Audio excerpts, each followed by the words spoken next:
The processor inside your smartphone does not understand Java, or Python, or C++, or Fortran, or any high-level language. What it understands is the instructions and operating modes and addressing modes and all of the details specified by the instruction set architecture. Now, your smartphone probably runs either an ARM instruction set or an Intel instruction set. Now, those instruction sets are designed by the engineers at those companies. So those companies define the instructions and the operating modes and the addressing modes and a lot of other things that the hardware needs to do in order to be an Intel or ARM or whatever instruction set compliant hardware machine. Now, we like to write programs, though, in these high-level languages. It's much more productive to do it that way than to use the instructions in the instruction set architecture. And you're going to see this for yourself in the course.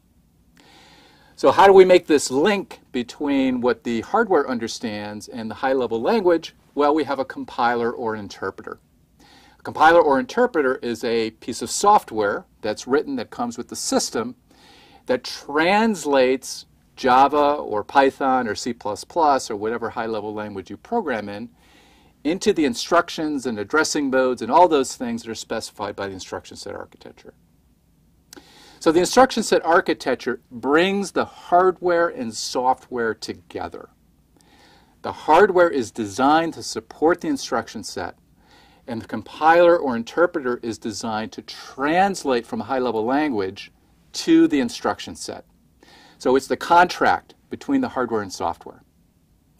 Now, the ARM and Intel instruction sets are really too complicated to cover in a course like this.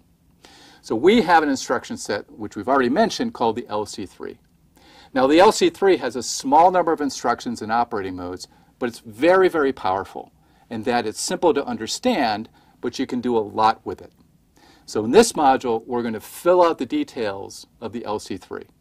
We're going to go back and forth between the instruction set architecture of the LC3 and the LC3 microarchitecture. So as we add new LC3 instructions, we're going to also add the necessary support in our microarchitecture design. So let's get into it.